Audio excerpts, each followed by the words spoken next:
So I have made a lot of videos creating entities for Roblox games as well as redesigning entities for Roblox games, and I get a lot of comments asking how do I make them and what do I do in the process of making them, as well as stuff like software and whatever.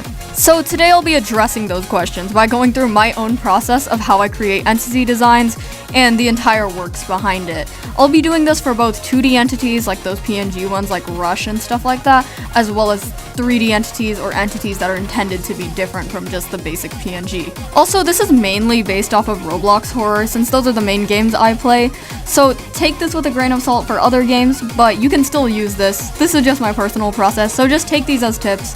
Nothing hugely is official or nothing's really forced. Now, let's get on with the actual tutorial or whatever this is, and let's start off with the first step, which is creating the actual concept. So, this is arguably the most important step, because once you create the concept, everything will kind of fall into pieces from there, and you'll basically have your entire thing planned out from there.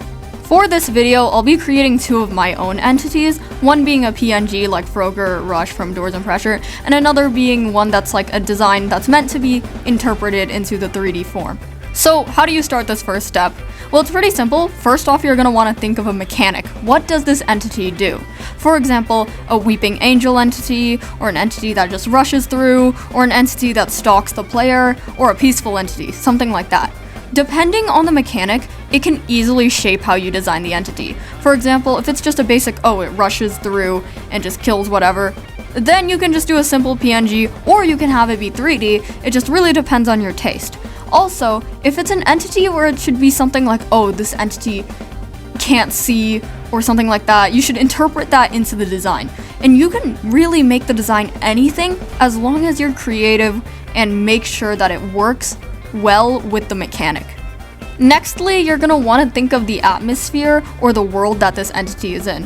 For example, if your world is based off of an industrial area like a factory or a warehouse or something like that, then the entities should probably match that atmosphere. It doesn't necessarily need to, but it generally makes it more aesthetically pleasing in my opinion. It doesn't necessarily need to fit the atmosphere. For example, with this industrial example, you could have a totally different thing, like have a totally organic creature. Like for example, if it's a factory that's being infested with vines, you can make something grass themed rather than industrial themed. It really doesn't matter, you can do it as you want. Now, the last factor I want you to keep in mind is how will you be able to interpret or execute this design. For example, if you're a person who doesn't like drawing or struggles with drawing, you should be able to type out or write down how you want this entity to look in a detailed description, since someone else can draw it for you, or you can get a friend to draw it or whatever.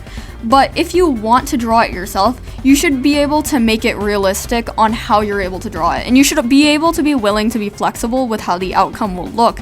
Since majority of the time when you draw stuff, it doesn't turn out perfectly like how you want it, but you should be able to play around and be a bit flexible with the design. For my own two entity examples, I'm going to use these three factors in order to determine and fix this first step. So firstly, I'm going to think of the mechanic. I want the first entity to be a basic rushing entity trying to detect the player through very fast speed, with the player needing to hide. And then the second one will be a more stalking entity, where it tries to slowly sneak up on the player and makes the player have to pay attention to them. So now about the actual world. When it comes to the world, I'm thinking of a natural environment where the player is trying to escape this kind of foresty area or this outdoorsy area. And so some nights it'll turn cold and the player is just trying to make it out of this forest area or whatever. So some nights it will turn cold, as I said, and there will be this icy entity that rushes around and tries to find them, which requires the player to seek shelter and hide. And then this other one will be this tree entity that will kind of just stalk the player, so it makes the player have to pay attention to noises around them in order to know when to hide and stuff like that. So for these entity designs, I want the first one to be based off of this ice theme, no particular subject or animal that I want to base it off of, just really ice or like frost, something like that. And then for the second one, I'm thinking of making it based off of an animal. I think a deer would be a good example, since I can incorporate the antlers and stuff like that into being this more wooden themed or tree themed type of thing. And I can use this as it fits with an environment of like a deer in the forest. Now, you don't necessarily have to make it this whole, I want it to be based off of this animal or subject. This is just what I'm doing. And so for the last factor, I'm going to make sure I'll be able to execute this. Now, I'm not a 3D modeler, so I won't go over any 3D modeling steps, but I will say that I do know how to make reference sheets, which will be used for later.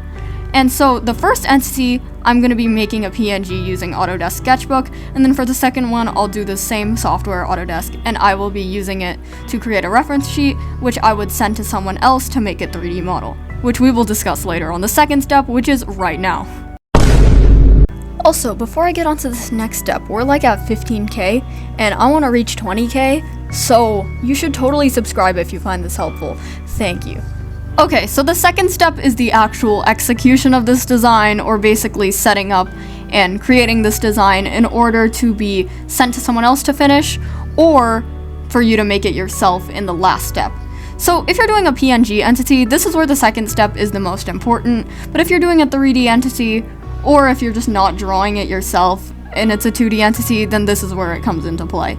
So this second step is either writing your entity or the description of your entity, or it's drawing the entity.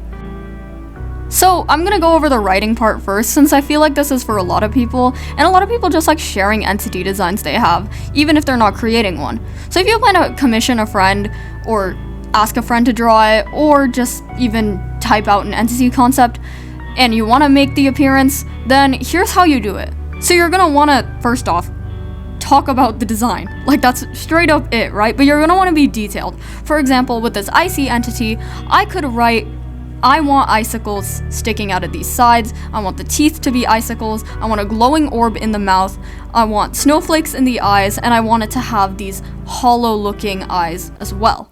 So using those, you're able to make a general description, but if you want to be even more selective about how you want it to look when giving this description to a friend, you can also go over the shape you want it. For example, I want this entity to be symmetrical, I want this entity to be circular with shards sticking out of it, I want this entity to have horns, stuff like that. You can also go into the story about your entity. For example, if your entity has a backstory, or how it was created, or aspects that are important to the entity, you can go in detail about that, as it generally makes it easier for an artist who's doing it to make a good example. You can also give them references on color palettes, you can give them references on items or themes you want it. It just really makes it easier if you're commissioning or asking an artist to do it for you. Now for actually drawing your entity, and this is the most important step if you're making a 2D entity, and I guess for 3D, but you know, the last step is equally as important in a 3D entity, so yeah.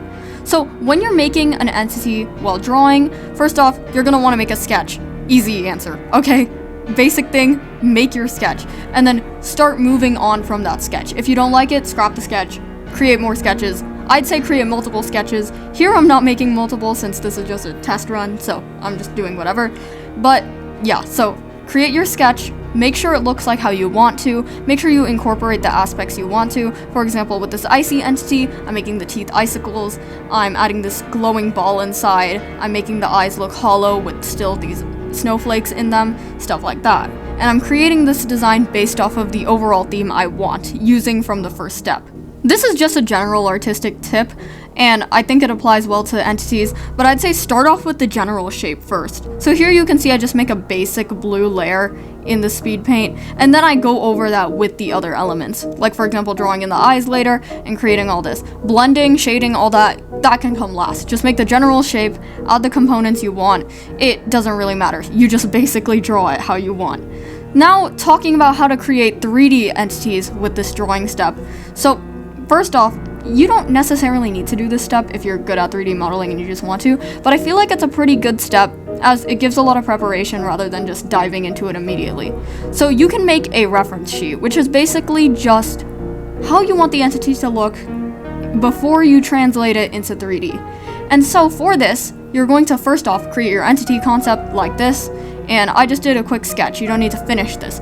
But once you make your reference chart, you're gonna wanna polish it up more or just get it more organized. Now for this reference sheet, it's not super organized. I usually wouldn't make a reference sheet as scratchy or sketchy as this, but for this reference sheet, basically you're gonna wanna notice that I'm drawing them flat, and I also have these two sides to them showing one side or the other, so when you make this entity into 3D, it's significantly easier to just copy off of what the reference is showing since it has one side and the other side mirrored onto the other. And I'd recommend using the mirror tool, creating the base shape, and then going in and changing all the stuff manually once you have that down. So here you can see that I have it mirrored, and then I go in, change the leg and stuff that I have different on both sides, and it just generally makes it easier. Now, general tip, I'd also say make a middle view. However, since this is just an example, I didn't make a middle view. You're also going to want to make sure that there's a size comparison. For example, here you can see I added a Roblox character, and also make sure you have the colors down. You don't necessarily need to do this. You can do this later technically, but to me, I think it's better to have the colors down, and then you can change it to your liking if it doesn't look good in the lighting or whatever once it's 3D. Okay, now for the last step. This last step is basically the one that it's definitely going to be the shortest, but it'll probably take the longest, and this is actually executing and finishing up your design. So if you're doing a 2D entity, you go into Roblox Studio or do whatever and add in these cool particle effects around it, like how Rush has or Frogger has or any 2D entity, node entity has, whatever, right. Just put in the effects, implement it into your game. It's pretty simple, and I know friends who do this for me, so yeah. And then, if you're doing 3D, this is the one that's going to be way more tedious, which is actually modeling it. Now, this is where the reference sheet comes in handy, since you can use the reference sheet in order to create the shape of your model before you go in with the details and stuff, and it just generally makes it easier. And if it's 3D, of course, you're going to want to use usually something like Blender, something that's compatible with whatever game you're working on. Now, can I 3D model? No. So this is where I ask friends. And can everyone draw? No. So this is where you ask friends. Or can anyone add in particles for you? Do you know how to use a Roblox Studio? If you don't, ask a friend. This is pretty much the simplest step to explain. It's a pretty chill step. Unless you're doing the 3D model, then I pray for you. But yeah. Also, this step also requires coding your entity, putting it in the game. But this is just over design. This is not a coding video. I am no programmer. So yeah, that's the video. Thank you for watching, and hope your entity designs go good. These are the final ones, just so you're wondering. And yeah, hope you enjoyed. Thank you, and drink water.